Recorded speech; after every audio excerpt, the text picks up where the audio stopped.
झारखंड में सोमवार को होने वाले फ्लोर टेस्ट को लेकर गठबंधन के विधायक आज लौटेंगे रांची। शाम करीब 5 बजे हैदराबाद से होंगे रवाना। रात सर्किट हाउस में ही रुकेंगे गठबंधन के विधायक।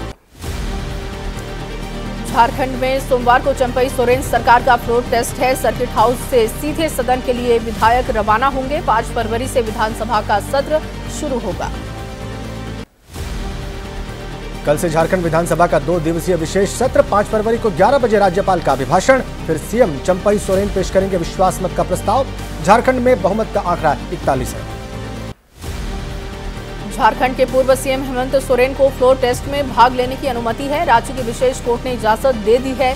सोरेन ने मांगी थी भाग लेने की अनुमति। 31 जनवरी को ईडी ने किया था गिरफ्तार। हैदराबाद के लियोनिया लग्जरी रिजॉर्ट में रुके हैं झारखंड में सत्तारूढ़ गठबंधन के विधायक। बर्थडे मनाते विधायकों का वीडियो सामने आया। स्थानीय नेता प्रभाकरण का जन्मदिन था। ईडी की हेमंत सोरेन से आमने सामने बिठाकर पूछताछ की तैयारी है। आरोपी रेवेन्यू इंस्पेक्टर भानु प्रताप प्रसाद को सामने बिठाकर पूछताछ। सोमवार को है आरोपी भानु प्रताप की रिमांड पर सुनवाई। भानु प्रताप की रिमांड मिलते ही हेमंत सोरेन के सामने बैठाकर पूछताछ संभव। हेमंत सोरेन पर भानु प्रताप की मदद से 8.5 एकड़ की जमीन अवैध रूप से हासिल करने का आरोप है। ईडी की गिरफ्तारी के खिलाफ हेमंत सोरेन की याचिका कल झारखंड हाईकोर्ट में होगी सुनवाई। शुक्रवार को सुप्रीम कोर्ट ने हाईकोर्ट जाने के लिए कहा था। हाईकोर्ट ने 5 दिन की ईडी रिमांड पर भेजा। ईडी की पूछताछ के बाद हेमंत सोरेन को रात में बिरसा मुंडा जेल कोटवार में रखने की अपील खारिज। पीएमएलए कोर्ट ने दी वकील, परिजन और पत्नी को आधे घंटे मिलने की इजाजत। और चलिए अब 9 सेकंड न्यूज में देख लेते हैं आज की बड़ी खबर। विभाग बंटवारे के बाद दिल्ली पहुंचे बिहार के दोनों डिप्टी सीएम। सम्राट चौधरी ने कहा बिहार में फिर से सुशासन। विजय सिन्हा बोले हर बिहारवासी को जंगल राज से आजादी पाने की बधाई। बिहार के डिप्टी सीएम विजय कुमार सिन्हा का तेजस्वी यादव पर निशाना। कहा क्या खेला करेंगे, खुद तो किसी खेल में सफल नहीं हुए, क्रिकेटर नहीं बन पाए तो विरासत संभाल लेंगे। नालंदा में बिहार के डिप्टी सीएम सम्राट चौधरी ने लालू पर जमकर निशाना साधा। विवादित बयान देने का आरोप। अभिनंदन समारोह में शामिल होने पहुंचे थे डिप्टी सीएम। एलजेपी रामविलास के नेता चिराग पासवान का बयान। कहा नहीं पता मांझी की क्या बात हुई, कौन खेला करेगा। गठबंधन के भीतर की बातों पर सार्वजनिक चर्चा से नुकसान होगा। बिहार की एनडीए सरकार पर बोले केंद्रीय मंत्री पशुपति पारस। विभाग बढ़ चुके हैं, आगे देखते हैं क्या होगा। कहा बिहार में एनडीए सरकार में विकास और सुशासन स्थापित होगा। बिहार कांग्रेस अध्यक्ष अखिलेश प्रसाद सिंह का दावा फ्लोर टेस्ट में सब गड़बड़ लग रहा है। सभी एमपी एमएलए बुलाए गए हैं। विश्वास मत के पहले 5 फरवरी की तारीख थी, अब 12 फरवरी को होगा फ्लोर टेस्ट। शराब घोटाले का आरोप। समन का जवाब नहीं देने पर केजरीवाल के खिलाफ ईडी ने की कोर्ट में शिकायत। दिल्ली की राउज एवेन्यू कोर्ट में 7 फरवरी को अगली सुनवाई। कोर्ट में ईडी की शिकायत पर बोली आप नेता प्रियंका कक्कड़। कहा हम जांच से नहीं डरते, लेकिन ईडी भी कानून का पालन करे। हम कोर्ट में दाखिल करेंगे जवाब, कोर्ट के निर्देश का इंतजार करिए। बीजेपी पर आप विधायकों की खरीद फरोख्त का आरोप। दिल्ली पुलिस आज मंत्री आतिशी को नोटिस देगी। शनिवार को केजरीवाल के स्टाफ को रिसीव कराया गया था नोटिस। केजरीवाल ने कहा क्राइम रोकने की बजाय पुलिस अफसरों से करवाई जा रही है नौटंकी। मुझसे इनके राजनीतिक आका पूछ रहे हैं किस एमएलए को की गई तोड़ने की कोशिश, लेकिन मुझसे ज्यादा तो आपको पता है। केजरीवाल ने लगाया था आरोप उनकी सरकार गिराने के लिए बीजेपी ने की आम आदमी पार्टी के 7 विधायकों को 25-25 करोड़ रुपए देने की पेशकश। आतिशी ने कहा था बीजेपी ने शुरू किया ऑपरेशन लोटस 2.0। आप नेताओं के आरोप के बाद 30 जनवरी को दिल्ली पुलिस कमिश्नर से मिले थे। दिल्ली बीजेपी के नेता वीरेंद्र सचदेवा ने की थी आरोपों की जांच करने की मांग। कहा था आपने कोई सबूत नहीं दिए। 9 सेकंड में अब बात होगी सियासी हलचल से जुड़ी खबरों की। यूपी में सीट बंटवारे को लेकर कांग्रेस की बैठक। खरगे के साथ राष्ट्रीय गठबंधन समिति के नेताओं का मंथन हुआ। खरगे ने कहा समिति सीट बंटवारे पर लोगों से कर रही है बात। यूपी के बाराबंकी में बोले एसपी प्रमुख अखिलेश यादव। कांग्रेस से हो रही है बात, बहुत जल्द बन जाएगी सहमति। गठबंधन के लिए जीत ही आधार। कहा जब भाजपा हटेगी तभी ईवीएम भी हट पाएगी। दिल्ली में बिहार कांग्रेस नेताओं के साथ खरगे की मीटिंग हुई। मीटिंग से पहले आरजेडी प्रमुख लालू यादव से मिले अखिलेश प्रसाद सिंह। कहा, बिहार में कांग्रेस पहले की अपेक्षा ज्यादा सीटों पर लड़ेगी चुनाव। पश्चिम बंगाल के मुर्शिदाबाद में बोले कांग्रेस नेता अधीर रंजन चौधरी, ना बीजेपी और ना ही ममता बनर्जी चाहती हैं कांग्रेस के लिए अच्छे चुनाव नतीजे। कहा, ममता बनर्जी बीजेपी से डरती हैं। देवघर के बाबा बैद्यनाथ धाम मंदिर में राहुल गांधी ने पूजा अर्चना की। भारत जोड़ो न्याय यात्रा के दौरान पहुंचे थे देवघर। पूजा के बाद सभा को संबोधित किया राहुल ने। देवघर में राहुल गांधी ने केंद्र सरकार को घेरा। कहा, आज जो भी न्याय की बात हो रही है वो सिर्फ अडानी के लिए की जा रही है। अडानी के लिए मोदी सरकार ने पूरा ढांचा ही तैयार कर दिया है। निशिकांत दुबे का राहुल पर निशाना। कहा, मुस्लिम तुष्टीकरण की राजनीति के खिलाफ गोड्डा लोकसभा। यहां भक्त मोदी जी का सम्मान है, वोट भक्त का बहिष्कार है। बीजेपी अध्यक्ष जेपी नड्डा ने राहुल की यात्रा को बताया भारत जोड़ो अन्याय यात्रा। डीके सुरेश के बयान को लेकर खरगे पर भी नड्डा ने साधा निशाना।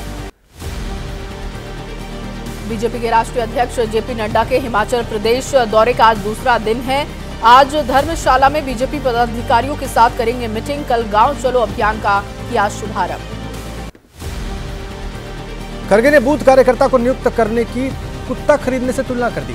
दिल्ली के न्याय संकल्प सम्मेलन में बोले, जो आपके साथ भौंकता लड़ता हो रहता हो उसको लो, उसको बनाओ बूथ लेवल का एजेंट।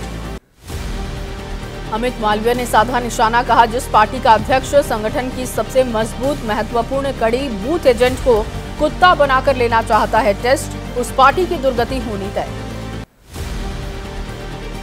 एमपी के शिवपुरी में बोले ज्योतिरादित्य सिंधिया, तीसरी बार बनेगी मोदी सरकार। पार्टी कहेगी तो कार्यकर्ता होने के नाते मैं गुना शिवपुरी संसदीय क्षेत्र से चुनाव लड़ूंगा।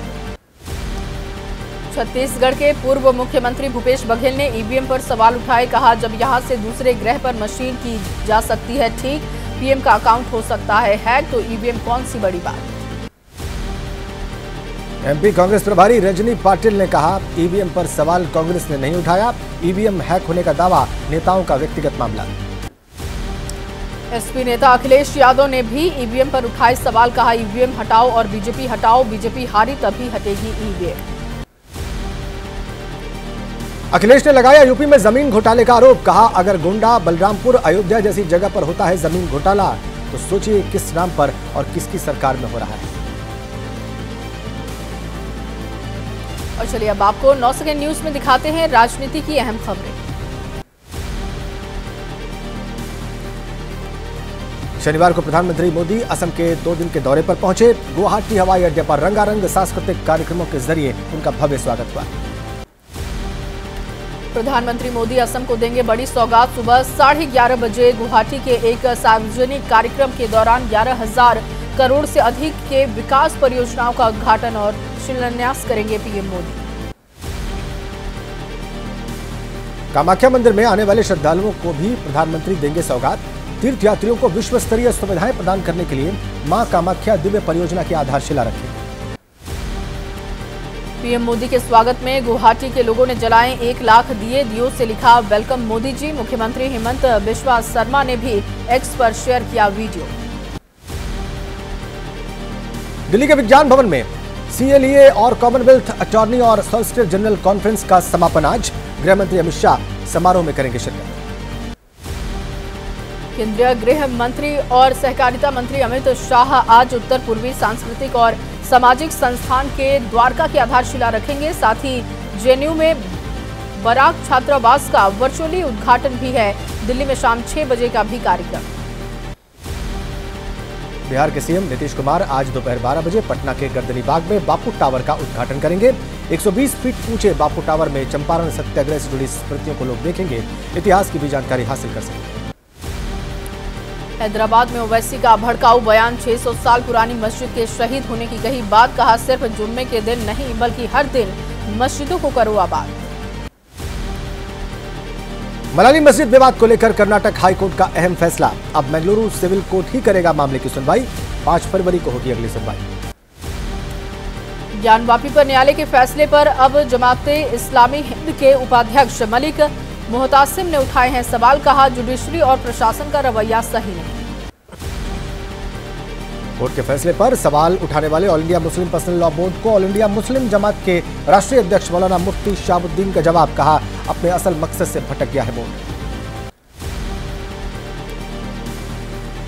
लोकसभा चुनाव से पहले ममता बनर्जी का बड़ा दाव, धरना खत्म कर 21 लाख मनरेगा श्रमिकों को बकाया वेतन जारी करने का किया ऐलान।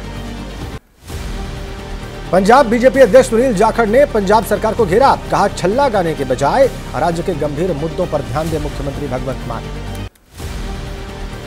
पंजाब कांग्रेस ने नवजोत सिंह सिद्धू पर अनुशासन के हिसाब से कार्रवाई करने के लिए पार्टी नेतृत्व को लिखा पत्र। सिद्धू पर पार्टी से अलग बैठकें और सभाएं आयोजित करने का है आरोप। हाल ही में प्रदेश चुनाव समिति की बैठक में शामिल नहीं हुए थे सिद्धू। अगले हफ्ते उत्तराखंड में पेश होगा यूसीसी बिल। कैबिनेट की बैठक के बाद सीएम पुष्कर सिंह धामी ने कहा पूरी की जा रही है औपचारिकता। बीजेपी नेता शुभेंदु अधिकारी का ममता बनर्जी पर हमला, कहा बंगाल में भी मनी लॉन्ड्रिंग के खिलाफ होना चाहिए एक्शन। सरकार ने 21,000 नए वाइन शॉप का दिया है लाइसेंस। तृणमूल सांसद देव ने अचानक 3 प्रशासनिक पदों से इस्तीफा दे दिया। देव के इस्तीफे के बाद अटकलों का बाजार गर्म। सांसद की ओर से इस संबंध में कोई बयान जारी नहीं किया गया। मुख्यमंत्री योगी आदित्यनाथ ने हिंदू भजन गाने वाले मुस्लिम युवक से मुलाकात की। युवक ने सीएम को सुनाया राम भजन। अखिलेश के गढ़ कन्नौज में सीएम योगी की हुंकार, कहा यूपी में समाजवादी पार्टी की सरकार होती तो अब भी नहीं बन पाता रामलला का भव्य मंदिर। फरीदाबाद में उपराष्ट्रपति जगदीप धनखड़ ने समाज में खाप की भूमिका को सराहा, कहा खाप हमारी संस्कृति और हमारी सभ्यता की गहराई का प्रतीक। समाजवादी पार्टी के सांसद डॉक्टर शफीकुर रहमान बर्क की तबीयत खराब। मुरादाबाद के निजी अस्पताल में 3 दिनों से चल रहा इलाज। 94 साल के बर्क को एसपी ने इस बार भी संभल से घोषित किया है अपना प्रत्याशी। और चलिए 9 सेकंड न्यूज में अब बात सम्मान पर छिड़े सियासी संग्राम की। लालकृष्ण आडवाणी को भारत रत्न की घोषणा पर प्रधानमंत्री मोदी ने बधाई दी, कहा आडवाणी जी को सम्मान हम सब कार्यकर्ताओं का सम्मान। लालकृष्ण आडवाणी को भारत रत्न देने की घोषणा पर जेपी नड्डा ने कहा आडवाणी का नाम उन नेताओं में शुमार जिन्होंने देश को मजबूत करने के लिए काम किया। बीजेपी के वरिष्ठ नेता मुरली मनोहर जोशी ने लालकृष्ण आडवाणी से घर जाकर मुलाकात की। भारत रत्न दिए जाने की घोषणा पर उनको बधाई दी, कहा देश के करोड़ों लोगों को खुशी मिली। आडवाणी को भारत रत्न सम्मान की घोषणा पर पूर्व उपराष्ट्रपति वेंकैया नायडू ने जताई है खुशी, कहा आडवाणी जी राजनीति में सूचिता और समर्पण के प्रतीक। लालकृष्ण आडवाणी को भारत रत्न की घोषणा का ओवैसी ने विरोध किया, कहा जिस शख्स की मौजूदगी में बाबरी मस्जिद की शहादत हुई उसे सम्मान देकर क्या संदेश देना चाहती है सरकार। बरेली के मौलाना तौकीर रज़ा बोले लालकृष्ण आडवाणी को भारत रत्न दिया जाना सम्मान का अपमान है। बंटवारे की राजनीति करने वालों को नहीं दिया जाना चाहिए था भारत रत्न। समाजवादी पार्टी के अध्यक्ष अखिलेश यादव ने कहा आने वाले चुनाव में वोट के लिए बीजेपी लालकृष्ण आडवाणी को दे रही है सम्मान। कांग्रेस नेता सलमान खुर्शीद ने आडवाणी को भारत रत्न का सम्मान दिए जाने पर जताई खुशी, कहा एक पार्टी तक सीमित न रह जाए सम्मान। आरजेडी सांसद मनोज झा ने कहा डॉक्टर राम मनोहर लोहिया से बड़ा समाज में संदेश देने वाला कोई नहीं हुआ, लेकिन प्रधानमंत्री मोदी की नजर उन पर नहीं पड़ी। कांग्रेस नेता जयराम रमेश ने आडवाणी को भारत रत्न के फैसले पर तंज कसा, कहा 2014 में आडवाणी ने पीएम मोदी को शानदार इवेंट मैनेजर बताया था। आडवाणी को भारत रत्न देने की घोषणा पर बोले शरद पवार, कहा सम्मान देर से मिला लेकिन सरकार का फैसला सही। आडवाणी को भारत रत्न सम्मान देने की घोषणा पर मुख्यमंत्री योगी ने जताई खुशी, कहा दशकों की लोक सेवा को मिला है सम्मान। और 9 सेकंड न्यूज में अब बात अपराध से जुड़ी खबर। शिवसेना नेता को गोली मारने के आरोप में बीजेपी विधायक गणपत गायकवाड़ समेत 3 आरोपियों को उल्लासनगर की मजिस्ट्रेट अदालत में पेश किया गया। कोर्ट ने 14 फरवरी तक पुलिस हिरासत में भेजा। महाराष्ट्र के मुख्यमंत्री एकनाथ शिंदे ने अस्पताल जाकर जख्मी नेता महेश गायकवाड़ से मुलाकात की, तबीयत के बारे में जानकारी दी। गोलीकांड की गहराई से पड़ताल के लिए उप मुख्यमंत्री एवं राज्य के गृह मंत्री देवेंद्र फडणवीस ने उच्च स्तरीय जांच के आदेश दिए। वारदात के हर एंगल से जांच करेगी गठित समिति। टेकल गुड़ेम नक्सली हमले का जवानों ने बदला लिया। अबूझमाड़ में 2 नक्सली ढेर, विस्फोटक के साथ बड़ी मात्रा में नक्सलियों के हथियार बरामद। प्रयागराज पुलिस ने ग्रेटर नोएडा में माफिया अतीक के करोड़ों की संपत्ति का पता लगाया। तकरीबन 4.25 करोड़ की कोठी को कुर्क करने का आदेश जारी, जल्द मुनादी कराकर कार्रवाई होगी। अपनी ही पत्नी की हत्या का आरोपी शामली से गिरफ्तार, हत्या कर जंगल में फेंका था शव। पूर्व मंगेतर की तारीफ सुनते ही आरोपी ने पत्नी को उतारा था मौत के घाट। दिल्ली के डाबरी इलाके में घर से मिली 3 लाशें, मृतकों में 2 सगे भाई। शुरुआती जांच में दम घुटने से मौत की आशंका। लखनऊ में एक 3 मंजिला बिल्डिंग में लगी आग। राजा बाजार इलाके में पार्किंग एरिया में लगी आग से कार और बाइक को पहुंचा नुकसान, आग लगने की वजह साफ नहीं। और अब आपको अलग अलग राज्यों से जुड़ी खबरें दिखाते हैं 9 सेकंड न्यूज में। हालत में सुधार के बावजूद अभी कुछ दिन देहरादून में ही रहेंगे जगतगुरु रामभद्राचार्य। जगतगुरु के उत्तराधिकारी रामचंद्र दास ने वीडियो संदेश भेजकर उनकी सेहत की जानकारी दी। सोलन के परफ्यूम फैक्ट्री में भीषण आग से मरने वालों की संख्या पहुंची 5। हिमाचल प्रदेश के उप मुख्यमंत्री मुकेश अग्निहोत्री ने बताया 29 लोग घायल, अभी भी 4 लोग लापता। राजस्थान के डीडवाना में 20 सड़क पर धू धू करके चली बस, आग के गोले की तरह घंटों धधकती रही बस। प्रयागराज के मेयर गणेश केसरवानी ने पेश की है मिसाल, अपने कीटगंज आवास पर खुद हथौड़ा चलाकर तोड़ा है अतिक्रमण। सड़क चौड़ीकरण के लिए अतिक्रमण की जद में आ रहा था सीढ़ी और चबूतरा। प्रयागराज के माघ मेले के लिए लगी शिविर में आग, टेंट में रखे सामान पूरी तरह से जलकर खाक, शिविर में रहने वाले लोग सुरक्षित। तमिलनाडु के तेनकासी में 2 जंगली हाथियों ने उत्पात मचाया, घरों और फसलों को पहुंचाया नुकसान। और 9 सेकंड न्यूज में अब मौसम से जुड़ी खबरों का हाल। दिल्ली एनसीआर में बारिश ने फिर गिराया पारा, देर रात बारिश से ठिठुरन बढ़ी। मौसम विभाग ने पहले भी चेतावनी जारी की थी। दिल्ली में देर रात हुई हल्की बारिश, यूपी समेत राजस्थान, हरियाणा, पंजाब के कई हिस्सों में छिटपुट बारिश का अनुमान। पहाड़ों पर अभी जारी रहेगी बर्फबारी। उत्तरकाशी में बर्फबारी से सफेद हुए पहाड़, बर्फीली रास्तों के बीच टोंगी की सवारी की मनमोहक तस्वीरें आई हैं सामने। कश्मीर के गुलमर्ग में अवलांच, अगले 2 दिन भी भारी बर्फबारी का अनुमान। पहाड़ों पर जाने वाले लोगों को सावधान रहने की अपील।